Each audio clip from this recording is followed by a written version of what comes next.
n'avez jamais entendu cette musique-là, c'est que vous habitez peut-être sur une autre planète. Dans le genre, on fait pas mieux. Qui a écrit ça avec ses camarades? C'est le groupe Led Zeppelin et le chef, il s'appelle Jimmy Page. Et il était de passage à Paris. En arrivant ici, il a souhaité rencontrer Where is Alex Jouffroy? Et on lui a dit, il travaille à France 2 désormais. Il a dit, je veux le voir. Et vous l'avez rencontré, votre héros. C'est un de vos héros. Ah oui, non, mais c'est pas que le mien. Hein. Dans le top 5 des plus grands guitaristes de rock ever, vous avez quoi? Jimi Hendrix, bon, un peu mort. Eric Clapton, pas trop mort, il est sur la liste, il faudrait qu'on le rencontre. Vous avez qui? Vous avez Chuck Berry, pas mort, et Jeff Beck, qui était en concert hier à Paris, dingue. Et puis vous avez Jimmy Page. Jimmy Page, fondateur en 68 de Led Zeppelin. Jimmy Page qu'on voit ici, 70 ans, il est né en 44. Le gars... C'est-à-dire que je pense que la moitié des guitaristes sur Terre se sont achetés un jour une guitare pour rejouer un riff de Led Zeppelin. Mais c'est vrai. Celui-là, oui, le Wall of Love. Et Starway to Heaven, le nombre, le festival de la galoche, le nombre de gens qui se sont aimés. Je demande pardon. Non, enfin des gens qui...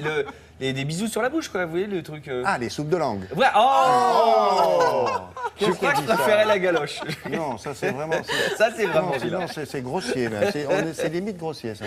Non, mais voilà, les mecs ont écrit, c'est-à-dire que le groupe, il a donc fondé le groupe avec 3 autres camarades. Le groupe a duré juste 12 ans jusqu'à ce que, hélas, le batteur meure prématurément. John Bonham, c'était un peu à l'époque, enfin voilà, c'est-à-dire que l'abus global fait que, voilà, il y a beaucoup de substances illicites. Illicite, non vendu en... Pas. Oui, c'est ça. Généralement, il y en a un sur tous les groupes de l'époque, il y en a un des 4 qui pue, qui galanche, et hélas, le groupe s'arrête. Donc en 12 ans, ils ont écrit une page incroyable du rock. C'est-à-dire que le nombre de groupes qui se disent nous sommes fondés parce qu'on a entendu Led Zeppelin petit.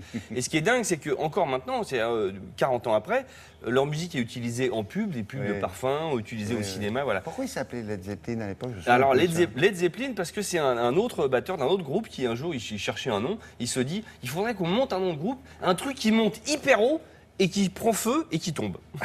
Voilà. Oui, et finalement c'est l'histoire du groupe, genre ça monte, explosion en vol et boum, voilà. D'accord. Et donc on l'a rencontré. Pourquoi on l'a rencontré? Parce qu'il y a une réédition incroyable. Réédition, mastering, j'expliquerai après, des 3 premiers albums qui sortent. Ils ont été chercher les archives, des petites, des lives inédits, des choses comme ça. Regardez Jimmy Page en vrai. Vous avez versé une larme, non? Non mais pendant une semaine j'ai pleuré. Je ne le mérite pas, Jimmy Page.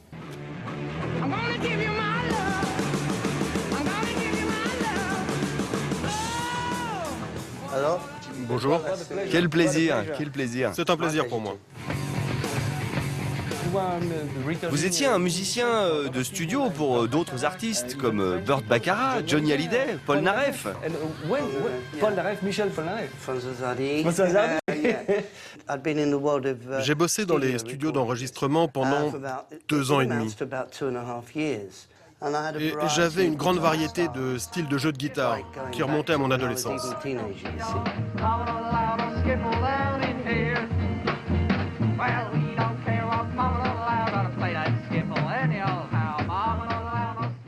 À quel moment vous avez réalisé que vous ne vouliez plus être musicien de studio? Un jour, on m'avait donné tout un tas de partitions. Et je n'avais qu'à tourner, lire, tourner. Et tous mes potes, Jeff Beck, Eric Clapton, s'éclataient. Et je me suis dit qu'il était temps de penser à un changement de voix. Et j'ai trouvé Robert Plant. Je l'ai fait venir chez moi, à la maison, et je lui ai joué quelques morceaux, comme Baby I'm Going to Leave You ou Dazed and Confused.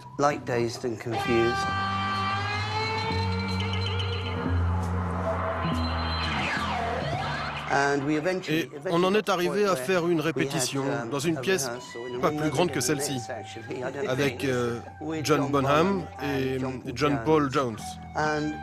Et il était indéniable que quand on jouait, il se dégageait un truc qu'on n'avait jamais ressenti avant.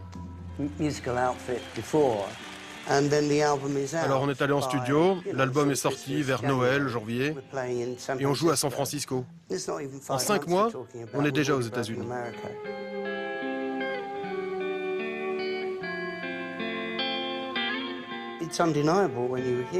Il est indéniable que la longévité de Led Zeppelin est due à la qualité des musiciens.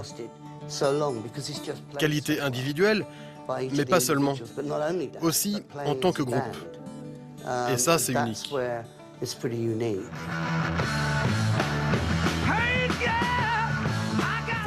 Les riffs de Led Zeppelin sont inscrits dans l'inconscient collectif depuis au moins 3 ou 4 générations. C'est incroyable.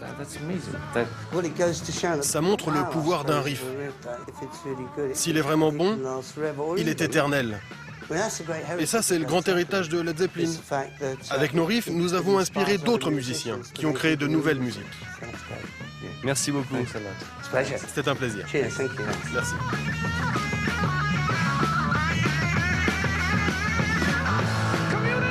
On reconnaît ses yeux, je trouve, et son sourire, non? Il n'a pas changé. Et alors, quand il est parti, bon, bien sûr, Alex Sounet lui a dit « Oh, monsieur Péchoupé », il lui a fait autographe. Alex, Stank, Rock on. Rock on.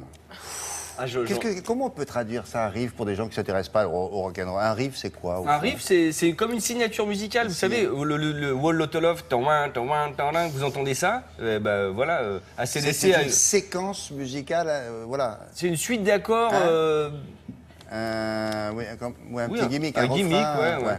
C'est Pas un- facile à traduire. Hein. Et on reconnaît le morceau au bout de 5 secondes. Je peux le garder, vous avez, celui-là vous avez pas dans l'idée de me chourer mon vinyle, chef? Pas du tout. Non, non, non. Pas du tout. Ça vous ferait mal, hein? Je vous échange ma barbe contre. Oh, merci. Bon, on va s'intéresser à autre chose maintenant. Ça s'appelle Salone Internazionale del Mobile. Ça veut dire quoi? Ça veut dire Salon international du meuble. Saprai che le ragazze vogliono amore.